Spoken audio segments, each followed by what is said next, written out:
PPSC lecture computer science 2017 पास paper के part 2 में आप लोगों को खुशामदीद कहा जाता है। पार्ट 1 अगर आप लोगों ने ऑलरेडी नहीं देखा तो उसका लिंक मैंने डिस्क्रिप्शन बॉक्स में डाल दिया है, वहाँ से पहले पार्ट 1 देख लें। उसमें हमने ऑपरेटिंग सिस्टम के 26 क्वेश्चंस को कंप्लीट एक्सप्लेनेशन के साथ डिस्कस किया था। तो इसी कमेंट्री को आगे बढ़ाते हैं। अब हम बाकी के जितने भी क्वेश्चंस हैं पास पेपर 2017 के वो देखते हैं।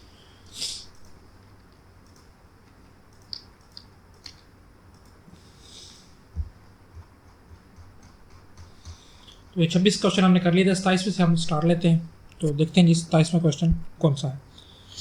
तो अब यहाँ से डेटाबेस मैनेजमेंट सिस्टम के क्वेश्चन स्टार्ट होंगे। और अगर आपने पहली वीडियो देखी तो उसमें मैंने बताया था कि मार्क्स डिस्ट्रीब्यूशन क्या क्या है। तो मेरे ख्याल में आगे डेटाबेस में से 13 क्वेश्चन थे जो इसका पेपर का हिस्सा थे। तो उनमें से पहला क्वेश्चन यानी कि 27 क्वेश्चन देखें। A relational database consist of collection of. Relational database ऐसे डेटाबेस को कहा जाता है जो रिलेशन यानी कि रोज और कॉलम टेबल्स पर मुश्तमिल हो। तो पूछा जा रहा है कि रिलेशनल डेटाबेस किस चीज़ पे मुश्तमिल होता है, टेबल्स पे, फील्ड्स पे, रैकेट्स पे या कीज़ पे। तो नाम ही उसको बता रहा है कि वो टेबल्स पे मुश्तमिल होता है। तो इसका क्वेश्चन का मोस्ट सुटेबल आंसर होगा टेबल्स। क्वेश्चन नंबर 28 देखें। In a table representation a relationship among a set of values. कि टेबल रिप्रेजेंटेशन में कौन सी चीज़ ऐसी है जो सेट ऑफ वैल्यूज़ के दरमियान रिलेशनशिप को शो करती है। आया वो एट्रीब्यूट है। एट्रीब्यूट तो एक सिर्फ वैल्यू है, वो तो किसी के दरमियान शो नहीं कर सकता। टपल कहते हैं मुख्तलिफ एट्रीब्यूट्स के दरमियान आप एक बना लो रिलेशन, यानी कि एक रो को हम टपल कहते हैं। फील्ड भी कॉलम का ही दूसरा नाम है, तो फील्ड और एट्रीब्यूट तो नहीं कर सकते। और इंस्टेंस भी इसका नहीं है। तो इसका मोस्ट सुटेबल आंसर होगा वो टपल है। टपल एक ऐसी चीज़ है जो एक टेबल के अंदर मौजूद मुख्तलिफ एट्रीब्यूट्स के दरमियान रिलेशनशिप को रिप्रेजेंट करता है। 29 क्वेश्चन देखें। The term attribute refers to a हर जगह ऑफ अ टेबल। के एट्रीब्यूट जो है टेबल की किस चीज़ को कहा जाता है। अभी मैंने ऊपर बता भी दिया है कि कॉलम को कहा जाता है। तो कॉलम का दूसरा नाम एट्रीब्यूट भी है। तो इसका मोस्ट सुटेबल आंसर होगा कॉलम। क्वेश्चन नंबर 30 देखिए। खाली जगह कौन सी टर्म यूज़ की जाती है रो को रेफर करने के लिए। तभी मैंने बता दिया कि टपल जो है वो रो का दूसरा नाम है। तो उसका 30 नंबर क्वेश्चन का मोस्ट सुटेबल आंसर होगा टपल। 31 में देखें। For each attribute of a relation there is a set of permitted values called the खाली जगह ऑफ द एट्रीब्यूट। जब हम एक डेटाबेस को डिज़ाइन कर रहे होते हैं तो हम किसी भी एट्रीब्यूट, लेट्स से कि मैं एग्जांपल ले लेता हूँ रोल नंबर की, तो हम रोल नंबर में बताते हैं कि इसमें किस किस्म की वैल्यू आ सकती है। तो मैं बताता हूँ कि इसमें सिर्फ और सिर्फ न्यूमेरिक वैल्यूज़ आएंगी और उसकी रेंज क्या होगी कि लेट्स से वो 0 से लेके मैक्सिमम रोल नंबर हो सकता है 1000। तो ये इसकी मैं बता रहा हूँ कि कौन कौन सी वैल्यू जो है इसमें आ सकती है। अब ये एक बंदा है, अगर वो रोल नंबर के पोर्शन में या कह लो के फील्ड में लिख देता है कि FC, तो अब FC जो है उसको एक्सेप्ट नहीं करना चाहिए। क्यों? क्योंकि मैंने ऑलरेडी बता दिया कि इसमें सिर्फ और सिर्फ न्यूमेरिक वैल्यूज़ आएंगी। तो यही पूछा जा रहा है कि किसी भी एट्रीब्यूट की जो एक्सपेक्टेड वैल्यूज़ होती हैं, जो आप बता रहे होते हो कि ये इसकी यहाँ पे वैल्यूज़ अलाउ हैं, उसको क्या कहा जाता है। आया उसको डोमेन कहा जाता है, रिलेशन कहा जाता है, सेट कहा जाता है या स्कीमा कहा जाता है। तो उसको कहा जाता है डोमेन। तो डोमेन इसका करेक्ट आंसर है। 32 नंबर पे देखें। Which of the following is a tuple generating dependency. इनमें से कौन सी डिपेंडेंसी ऐसी है जो टपल यानी कि रो पे डिपेंड करती है। फंक्शनल डिपेंडेंसी है जी, इक्वालिटी जनरेटिंग डिपेंडेंसी है जी, ये तो कोई डिपेंडेंसी है ही नहीं। मल्टी वैल्यू डिपेंडेंसी है बिल्कुल जी, और नॉन फंक्शनल डिपेंडेंसी है। तो इसमें से मोस्ट सुटेबल आंसर जो है वो मल्टी वैल्यूड डिपेंडेंसी है, कि ऐसी डिपेंडेंसी है जो टपल जनरेटिंग डिपेंडेंसी का में आ सकती है। तो क्वेश्चन का करेक्ट आंसर हुआ C। क्वेश्चन नंबर 33 देखिए। The main task carried out in the हर जगह is to remove repeating attributes to separate tables. तो हमने फर्स्ट नॉर्मल फॉर्म में देखा था कि वो कहती है कि एटॉमिक वैल्यूज होनी चाहिए। एटॉमिक वैल्यूज से मुराद ये है कि किसी भी फील्ड में एक से ज़्यादा वैल्यूज ना हो। लेट्स से कोई हॉबी की फील्ड है और उसमें आपने एक ही स्टूडेंट के गेस्ट 2 हॉबीज लिखी हुई है कि reading newspaper, playing video games. तो ये रिपीटिंग वैल्यूज आ जाती है, रिपीटिंग एट्रीब्यूट्स उनको कहा जाता है। तो हमने इसको रिमूव करना होता है।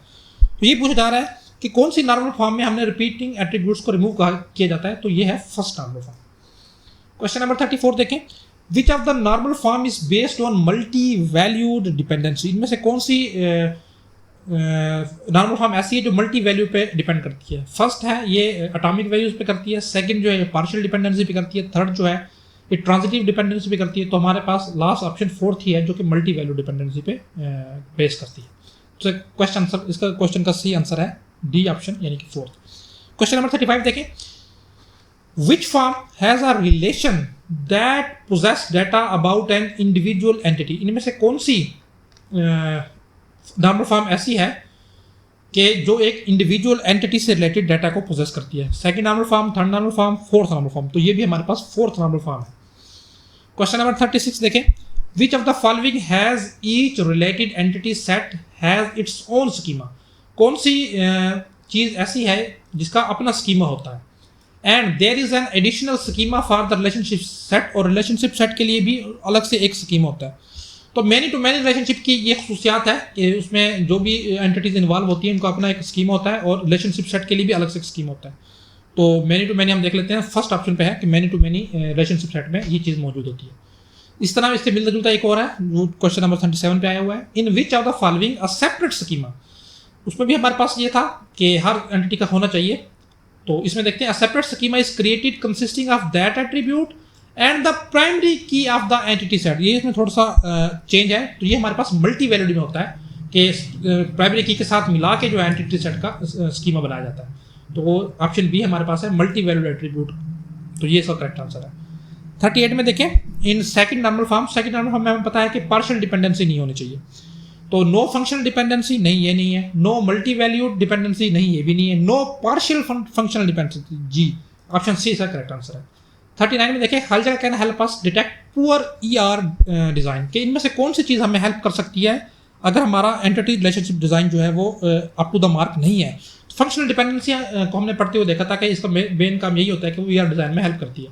तो इनमें से हमारे पास ऑप्शन डी मौजूद है, फंक्शनल डिपेंडेंसी। तो फंक्शनल डिपेंडेंसी का करेक्ट आंसर है। यहाँ पे हमारा कंप्लीट हो चुका है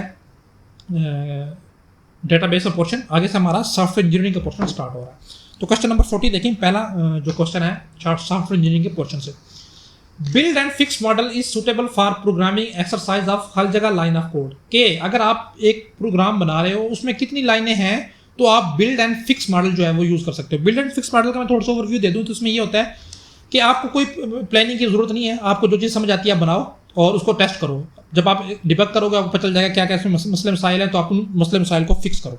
तो इसी तरह से यहाँ निकला है कि बस कोडिंग करो, प्रॉब्लम्स को देखो और उसको ठीक करने की कोशिश करो। हमने अपनी प्रोग्राम एजुकेशन लाइफ में यानी कि बीएस प्रोग्राम में या एफएससी वगैरह में जितनी भी कोडिंग वगैरह की है वो हमने बिल्ड एंड फिक्स मॉडल के थ्रू ही की है। तो मसला ये है कि स्मॉल प्रोजेक्ट के लिए काम कर सकते हैं। तो इसमें हम देखें, इसकी एक खसूसियात है कि अगर 100 से लेकर 200 लाइन्स ऑफ कोड हो तब बिल्ड एंड फिक्स मॉडल को आप यूज़ कर सकते हैं। करने के तो आप बाद में भी कर सकते हैं, लेकिन अगर 1000 लाइन ऑफ कोड है तो उसको बार बार चेक करने में, कौन कौन से प्रॉब्लम्स हैं उनको सॉल्व करने में, डिबग करने में काफ़ी टाइम लग जाएगा। तो अगर आपका लाइन ऑफ कोड थोड़ा है तब ये मोस्ट सूटेबल है। क्वेश्चन नंबर 41 देखें, what is the best way to represent the attributes in a large database. कि एक लार्ज डेटाबेस में कौन सी चीज़ ऐसी है जो एट्रीब्यूट को सही से रिप्रेजेंट कर सकती है। ये डेटाबेस का क्वेश्चन है। चलिए अच्छा कोई नहीं, मैं इसको बाद में कर लूँगा। रिलेशनल एंड है, कंकेटिनेशन है, डॉट रिप्रेजेंटेशन है या ऑल ऑफ दीज है। तो कंकेटिनेशन हमारे पास एक ऐसी चीज़ है जो लार्ज डेटाबेस में एट्रीब्यूट को बेस्ट रिप्रेजेंट कर सकती है। क्वेश्चन नंबर 42 देखें, designer use which are the following to tune performance of a system to support time critical operations. Time critical operations ऐसे ऑपरेशंस होते हैं जिनमें आपको जो आउटपुट है या रिस्पांस जो है वो with in limited time constraint जो देना ही देना होता है। तो इनमें से कौन सी चीज़ है जो आपके टाइम क्रिटिकल ऑपरेशंस में यूज़ होती है? तो डी नॉर्मलाइजेशन, ये नॉर्मलाइजेशन का उल्ट प्रोसेस है। मतलब अगर कोई चीज़ नॉर्मलाइजेशन की तरफ में हालत में मौजूद नहीं है तो हम कहेंगे डी नॉर्मलाइज। इसमें ये होता है कि बेशक इसमें काफ़ी सारी चीज़ें होती हैं, लेट्स से कि इसमें डुप्लीकेसी होगी और इसके अलावा भी एनॉमलीज वगैरह भी होंगी, लेकिन ये क्या है कि एक्शन इसमें जल्दी परफॉर्म हो सकते हैं। तो क्योंकि हमने एक्शन जल्दी परफॉर्म करने हैं, आउटपुट जो है वो अच्छे से और विद इन टाइम कंस्ट्रेंट देनी है, तो डी नॉर्मलाइजेशन प्रोसेस ऐसा है जिसको आप टाइम क्रिटिकल ऑपरेशन के लिए यूज़ कर सकते हो। अच्छा, नेक्स्ट हमारे पास देखिए RAD, RAD स्टैंड्स फॉर, ये एक सॉफ्टवेयर इंजीनियरिंग का एक मॉडल है SDLC का, रैपिड एप्लीकेशन डेवलपमेंट। तो ऑप्शन सी पे मौजूद है रैपिड एप्लीकेशन डेवलपमेंट, जिसमें आप बगैर किसी एक प्रोटोटाइप बना के जो है वो शुरू हो जाते हो एप्लीकेशन को डेवलप करने में। लेकिन ये है कि आपके पास काफ़ी स्किल्ड लेबर होनी चाहिए इस मॉडल के मुताबिक काम करने में। क्वेश्चन नंबर 44 देखें, which of the following model is not suitable for accommodating any change, इनमें से कौन सा मॉडल ऐसा है जो कि चेंजेस को अकोमोडेट नहीं कर सकता, यानी कि एक दफ़ा आपने काम शुरू कर दिया और फिर आप उसमें चेंज करना चाहें तो वो चेंज नहीं कर सकते। बिल्ड एंड फिक्स मॉडल है, प्रोटोटाइपिंग मॉडल है, रेड मॉडल है या वाटरफॉल मॉडल है। तो वाटरफॉल मॉडल में हम ये पढ़ते हैं कि एक दफ़ा आपने काम स्टार्ट कर दिया तो उसमें चेंज नहीं किया जा सकता, तो ये वाटरफॉल मॉडल इसका आंसर था। क्वेश्चन नंबर 45 देखें, which one of the following is not a phase of prototyping model, इनमें से कौन सा एक ऐसा फेज है जो प्रोटोटाइपिंग मॉडल में नहीं आता।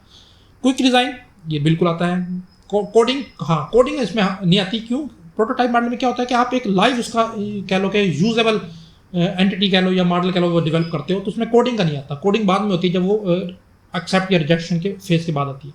प्रोटोटाइपिंग रिफाइनमेंट ये भी होता है, इंजीनियर प्रोडक्ट ये भी होता है। तो कोडिंग ऐसी चीज़ है जो प्रोटोटाइप मॉडल में नहीं होती, यहाँ तक कि आपकी प्रोटोटाइप का जो डिज़ाइन वगैरह है फाइनल हो जाए उसके बाद आप कोडिंग करते हो। रेड मॉडल कितने फेज हैं, तो इसके 5 फेजेज हैं। क्वेश्चन नंबर 47 देखें, what is the major drawback of using RAID model, मैंने बता दिया था कि हाईली स्किल्ड पर्सन होना चाहिए, तो इसमें देखें ऑप्शन 1 में मौजूद है हाईली स्किल्ड डेवलपर वगैरह होने चाहिए। क्वेश्चन ये ठीक है, लेकिन अभी ऑप्शन बाकी भी देख रहे हैं, शायद इससे भी ज़्यादा कोई सूटेबल हो। तो देखें इंक्रीज रीयूजेबिलिटी ऑफ कंपोनेंट, ये भी बिल्कुल इसमें यूज़ हो सकता है। इनकरेज कस्टमर क्लाइंट फीडबैक, नहीं ये नहीं है। तो ये लास्ट जो ऑप्शन है जिसमें दोनों आ जाते हैं, यूजेबिलिटी ऑफ कंपोनेंट्स भी और हाईली स्किल्ड भी, ये दोनों चीज़ें इसमें होती हैं। क्वेश्चन नंबर SDLC 48 देखें, SDLC स्टैंड फॉर, तो ये SDLC स्टैंड करता है, इसमें कंफ्यूज नहीं होना, सॉफ्टवेयर से रिलेटेड है, सॉफ्टवेयर इंजीनियरिंग की टर्म है, तो इससे आप अंदाजा याद रख सकते हो कि सॉफ्टवेयर है, सिस्टम नहीं है। तो software development life cycle option A जो है वो आपका करेक्ट आंसर है। 49 देखें, which model can be selected if user involve in all phases of SDLC, अगर एक यूजर जो है वो SDLC के तमाम यूजर से मुराद है एंड यूजर फेज में शामिल है, तो आपको कौन सा इनमें से ऑप्शन जो है वो सिलेक्ट करना चाहिए। तो रेड मॉडल एक ऐसा है जो यूजर को पार्ट ऑफ टीम बना लेता है। क्वेश्चन नंबर 50 देखें, 2 डिवाइसेस, तो यहाँ तक हमारा जो है 49 तक डेटाबेस सॉरी सॉफ्टवेयर इंजीनियरिंग का पोर्शन कंप्लीट हो चुका है। अब हम चलते हैं अपने नेक्स्ट पोर्शन जो कि है हमारे पास नेटवर्किंग पोर्शन। तो इसमें देखें पहला क्वेश्चन नेटवर्किंग के, यानी कि 50 number question, 2 devices are in network if, अगर 2 डिवाइसेस नेटवर्क में है तो क्या होगा। A process in one device is able to exchange information with the process in other devices, बिल्कुल ठीक है जी, एक डिवाइस के अंदर जो प्रोसेस है वो दूसरी डिवाइस के अंदर प्रोसेस में कम्युनिकेट कर सकता है। तो हमें मजीद देखने की जरूरत नहीं है क्योंकि यही मोस्ट सुटेबल आंसर हमारे पास मौजूद है। क्वेश्चन नंबर 51 देखें, in computer network nodes are, nodes क्या होती है जी कंप्यूटर नेटवर्क, नोड्स एक कोई भी एंड पॉइंट होता है कम्युनिकेशन का, वो एक कंप्यूटर भी हो सकता है, वो एक राउटर भी हो सकता है, मोबाइल डिवाइस हो सकती है, प्रिंटर हो सकता है, स्कैनर हो सकता है, कोई भी जो एक नेटवर्क के साथ कनेक्ट है एंड पॉइंट, एंड पॉइंट से मुराद है या तो वहाँ से जो कम्युनिकेशन है वो स्टार्ट हो रही है या वो यहाँ पे एंड हो रही है, और बीच में भी कोई डिवाइस अलर्ट से राउटर है, वो भी एक नोड कहलाती है।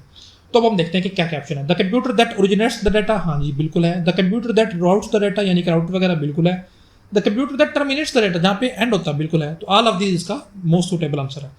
52 देखें, communication channel is shared by all machines on the network इन, तो हमें पता है कि जितनी भी मशीन है अगर वो तमाम की तमाम एक ही चैनल से डाटा भेज रही हैं तो हम इसको ब्रॉडकास्ट में लाते हैं, तो इसका मोस्ट सुटेबल आंसर है ब्रॉडकास्ट। 53 पे देखें, Bluetooth is an example of, तो हमारे पास लैन वैन मैन तो हमने पढ़ा ही हुआ है, एक हमारे पास पर्सनल एरिया नेटवर्क भी होता है जो विद इन 10 मीटर्स कह लो या 20 to 30 फीट्स कह लो कि आपने बनाया होता है। जैसे कि लैपटॉप के साथ आप कोई चीज़ कनेक्ट कर लेते हो, ब्लूटूथ के थ्रू आप मोबाइल फोन के साथ हैंड्स फ्री वगैरह कुछ कनेक्ट कर लेते हो, तो ये पर्सनल एरिया नेटवर्क यानी कि पैन में आता है, तो इसका मोस्ट सुटेबल आंसर है पैन। 54 देखें, हर जगह is a device that forwards packets between networks by processing the routing information including the packet, तो राउटिंग इन्फॉर्मेशन इतना बड़ा हिंट आ गया तो ये राउटर का काम होता है। तो यहाँ पे देखें ऑप्शन सी है राउटर, और यही फॉरवर्ड करता है पैकेट्स को। 55 में देखें, हर जगह list of protocol use by a system, one protocol पर लेयर इज कॉल्ड, इसको कहा जाता है प्रोटोकॉल स्टैक, याद रखना है प्रोटोकॉल आर्किटेक्चर ये नहीं है, वन प्रोटोकॉल पर लेयर जब बात आ जाती है तो वो होता है प्रोटोकॉल स्टैक। 56 में देखें क्या है, नेटवर्क कंजेशन अकर्स, कंजेशन से मुराद ये है कि आपका डाटा जो है एक डिवाइस के पास, लेट्स से बीच में कोई राउटर है, उसके बाद जो पीछे से डाटा आ रहा है सेंडिंग डिवाइस से आ रहा है वो बहुत ज़्यादा स्पीड में आ रहा है, लेकिन वो इतनी ज़्यादा स्पीड में उसको फॉरवर्ड नहीं कर पा रही, तो हम कहते हैं कि नेटवर्क में कंजेशन आ चुकी है। तो कंजेशन 2 तरह से पॉसिबल है, नेटवर्क में भी पॉसिबल है और उस डिवाइस पे भी पॉसिबल है। नेटवर्क से मुराद ये है कि एक नेटवर्क की कैपेसिटी लेट्स से 1 MB है और उसके साथ 2-4 डिवाइसेस कनेक्ट है, उन्होंने बैक वक्त डाटा भेजना शुरू कर दिया है, तो जाहिर है उसकी कैपेसिटी है, अगर 1 MB से ज़्यादा बैक वक्त वो ट्रैवल उसमें से नहीं हो सकता, तो चारों डिवाइसेस ने भेजना शुरू कर दिया, तो उस सूरत में भी कंजेशन आ सकती है। तो नेटवर्क कंजेशन देखें क्या है, अगर कब होती है, in case of traffic overloading, हाँ बिल्कुल, ये पहला ही ऑप्शन हमारे पास मोस्ट सूटेबल मिल गया, लेकिन हम फिर भी आगे देख लेते हैं। व्हेन अ सिस्टम टर्मिनेट्स, नहीं। When a connection between two nodes terminates, नहीं, नन ऑफ दिस। तो पहले ही है ओवरलोडिंग, मैंने बता दिया कि उस सूरत में हमारे पास होता है।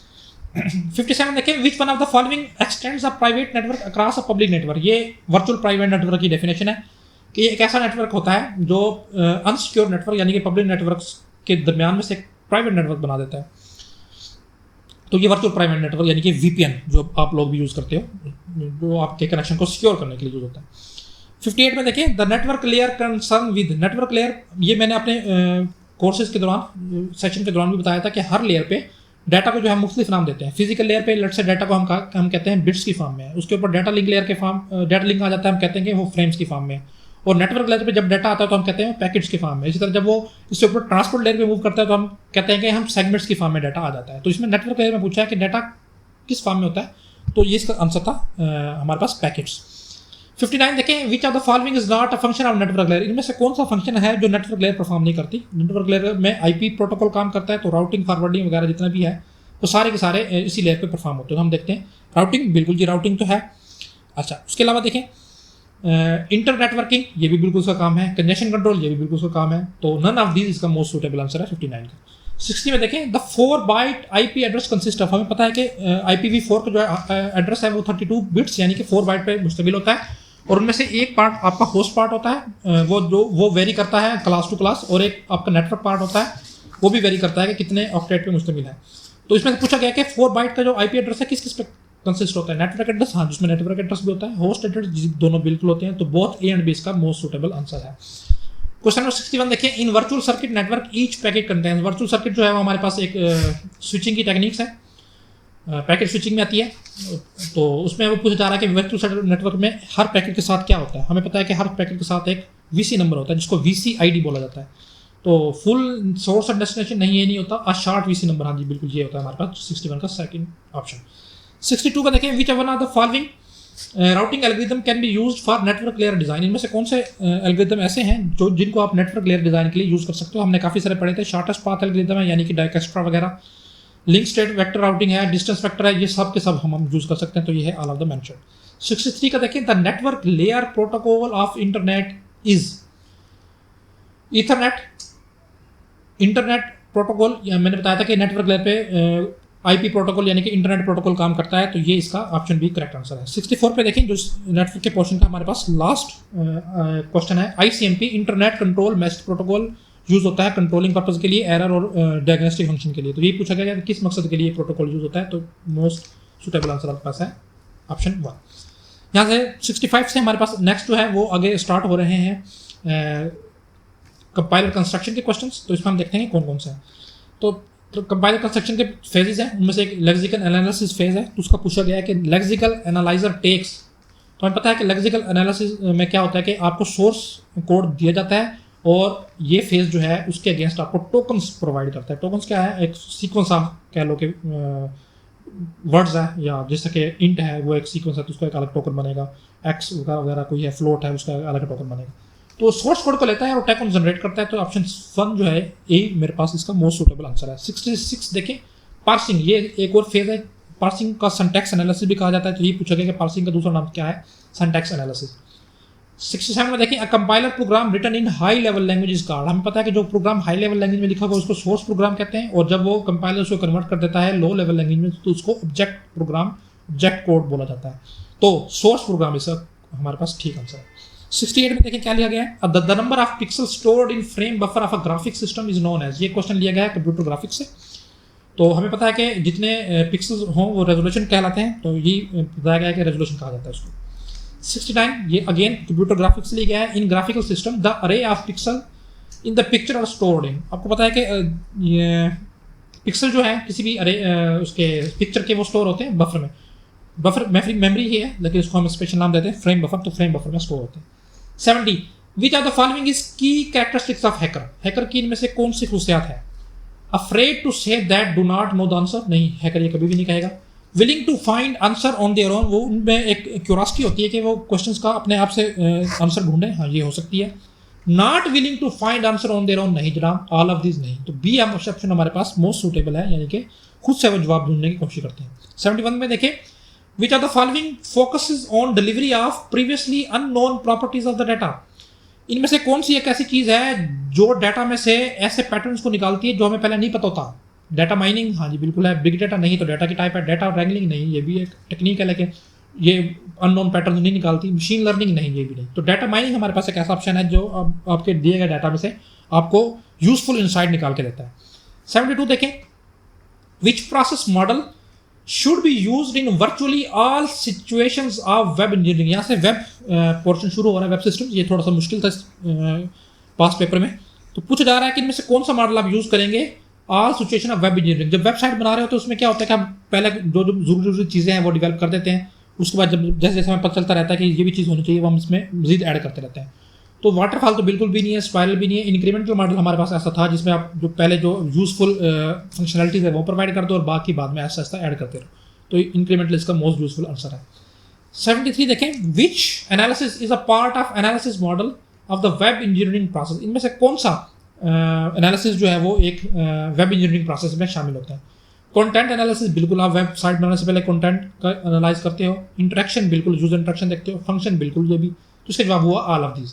74 में देखें, which of the following statement are incorrect with reference to web based system. इनमें से कौन सी चीज़ ऐसी है जो वेब बेस्ड सिस्टम के हिसाब से गलत है। पहला जी, शुड बी अनस्केलेबल। नहीं जी, क्यों स्केलेबल नहीं होनी चाहिए? नहीं जी, होनी चाहिए वेबसाइट जिसको जो मर्जी उसको यूज़ करता रहे। ये तो पहले ही ऑप्शन मुझे लग रहा है कि होना चाहिए। आगे हम देख लेते हैं, must be able to cope with uncertain random heavy demand on service. ये भी बिल्कुल होनी चाहिए जिसमें। मस्ट बी सिक्योर, बिल्कुल होना चाहिए। Are subject to assort legal social and security. तो पहला ऑप्शन हमारे पास ऐसा है जो मुझे लग रहा है कि होना चाहिए। तो ये हमारे पास मोस्ट सुटेबल आंसर है। 75 में देखिए, what category of web based system would you assign to discussion group. Discussion group के लिए हमारे पास वेब पोर्टल्स बने होते हैं। तो भी पूछा जा रहा है कि डिस्कशन ग्रुप के जो वेब सिस्टम्स हैं या वेबसाइट्स उनको क्या कहा जाता है। इंफॉर्मेशन वर्क नहीं, ट्रांजैक्शन ओरिएंटेड नहीं, ये तो उसके लिए होती है, ई कॉमर्स के लिए। वेब पोर्टल, ये हमारे पास इसका मोस्ट सुटेबल आंसर है। अच्छा, फिर पूछा गया कि what categories of web based system would you assign to electronic shopping, यानी कि ई कॉमर्स के लिए कौन सी। तो अभी हमें ऊपरी देखा था, ट्रांजैक्शन ओरिएंटेड वेबसाइट बनाई जाती है। 77 में देखें, W3C स्टैंड्स फॉर। तो हमें पता है ये वर्ल्ड वाइड वेब कंसोर्टियम का एब्रीवेशन है, तो ये पहले नंबर पे ही मौजूद है। 78 देखें, which of the following is a risk associated with using hyper text in web application. Hyper text कहते हैं कि आप ऑप्शंस दे देते हो कि यहाँ पे क्लिक करो नेक्स्ट पेज पे चले जाओ, यहाँ पे क्लिक करो बैक चले जाओ, यहाँ पे क्लिक करो फलां काम हो जाए। तो ये पूछा गया आप अपनी वेबसाइट में बहुत ज़्यादा हाइपर टेक्स्ट यूज कर रहे हो तो क्या होगा। Loss of sense of locality and direction, बिल्कुल पॉसिबल है। Cognitive of overload of user, ये भी पॉसिबल है। तो बहुत ए एंड बी इसका ऑप्शन हमारे पास जो है वो करेक्ट लग रहा है। 79 में देखें, which of the following is not a no SQL database. तो ये एक एसक्यूएल डेटाबेस की टाइप है, नो एसक्यूएल डेटाबेस। मोंगोडीबी भी उसमें शामिल है, कैसेंड्रा भी शामिल है। एसक्यूएल सर्वर हमने देखा था, ये प्योरली एसक्यूएल बेस्ड है। एसक्यूएल सर्वर एक डेटाबेस का सॉफ्टवेयर का नाम है, याद रखना है। तो ये उसकी सॉफ्टवेयर का नाम पूछा जा रहा है। तो एसक्यूएल सर्वर हमारे पास एक एसक्यूएल बेस्ड है, नो एसक्यूएल बेस्ड नहीं है। 80 देखें, which are the following is a no SQL database type. अब ये डेटाबेस की टाइप पूछी जा रही है, नो एसक्यूएल डेटाबेस की टाइप। तो ये इसमें डिफरेंस करना है आपने। तो डॉक्यूमेंटेशन डेटाबेस ऐसा है जो नो एसक्यूएल डेटाबेस टाइप में आता है। 81 में देखें, अब यहाँ तक हमारा सब्जेक्ट पोर्शन कंप्लीट हो चुका है। अब हमारे पास आगे जो है वो ज़रा रिलेटिवली आसान पोर्शन है जो कि जनरल पोर्शन होता है। तो देखें, which of the following is an example of operating system. Microsoft Windows है। By default on which page the header and footer is printed. अगर आप हेडर फुटर को डालते हो तो बाय डिफॉल्ट वो एवरी पेज पे आ जाता है, तो on every page. Complete the series, तो अब इसको करोगे तो क्या है कि 15 मल्टीप्लाइड बाई 2 और उसमें +1 करना है 31 मल्टीप्लाइड बाई 2 62 और उसमें +1 करना है 63 मल्टीप्लाइड बाई 2 तो 126 और उसमें +1 किए 127 255 और इस तरह 255 मल्टीप्लाइड बाई 2 करोगे और उसमें +1 करोगे तो आपके पास 511 आएगा। 84 में देखें, एक अवेंडर बाट टॉफ़ी 6 रुपये 6 टॉफ़ी उसने 1 रुपये की खरीदी हैं। तो अगर वो 20% मुनाफा लेना चाहे तो 1 रुपये की कितनी टॉफ़ियाँ सेल करे। तो 5 टॉफ़ियाँ अगर वो सेल करता है तो उसको 20% मुनाफा मिलेगा। To face the music EDM है, इसका मतलब है कि मुश्किलात का सामना करना या कह लो कि कॉन्सिक्वेंसेज का सामना करना। तो लास्ट ऑप्शन है टू बियर द कॉन्सिक्वेंसेज। 86 पोस्टथमस से क्या मुराद है। इसका मतलब हमसे पूछा गया जैसे पोस्टमार्टम जो मरने के बाद किया जाता है, तो यही वहीं से निकला है पोस्टथमस आफ्टर डेथ। अच्छा, व्हाट इज द एनाटोनिम ऑफ मैंड्रिंग। मैंड्रिंग कहते हैं टेढ़ा मेढ़ा रास्ता, जो आपने अक्सर देखा होगा पगडंडी सी, उसको कहते हैं मैंड्रिंग।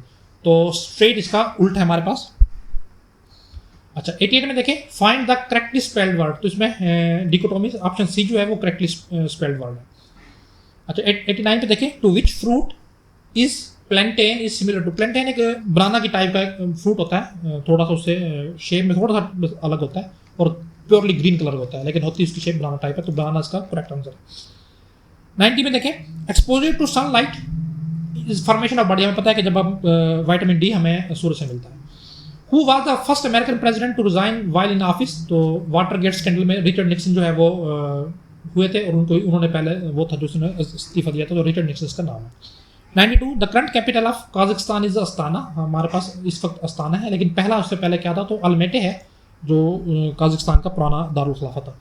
इन geography what do you understand by Pangaea, Pangaea पहले एक कंसेप्ट था 200-300 तकरीबन 200 मिलियन साल पहले, कि उस वक्त क्या था कि हम कहते थे कि पूरी दुनिया जो है ना सिर्फ और सिर्फ एक ही बराज़म है और उसके आसपास समंदर है।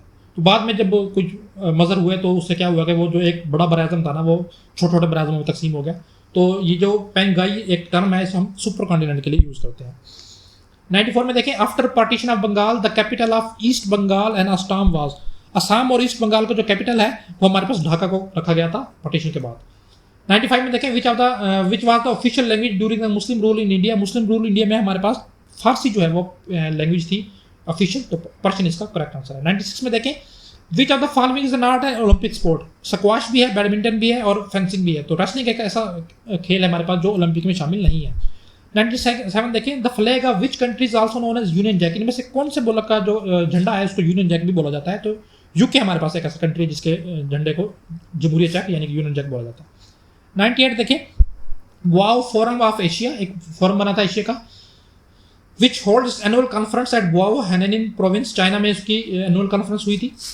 वाज ओरिजिनली प्रपोज, किसने प्रपोज किया था, 3 मुल्क के सरबराहान थे जिन्होंने किया था इसको प्रपोज, एक था प्रेसिडेंट रामोस ऑफ फिलिपाइंस के प्रेसिडेंट, और एक थे फार्मर साबका प्राइम मिनिस्टर ऑफ होस्कोवा यानी कि जापान के, और तीसरा हमसे पूछा गया था कौन था, तो तीसरा हमारे पास था कि former prime minister of Bob Hawke of Australia, तो ऑप्शन ए जो है इसका वो करेक्ट आंसर था।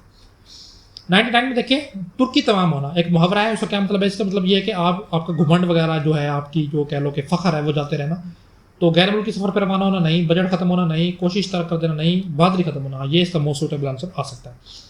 उसके बाद 100 नंबर पे हमारे पास है कि अमीर खुसरो बड़े मशहूर शायर गुजरे हैं, किस शहर में मदफून है, उमरकोट में नहीं, मुल्तान में नहीं, दिल्ली में इनकी कह लो कि मदफून है, तो ये इसका करेक्ट आंसर था।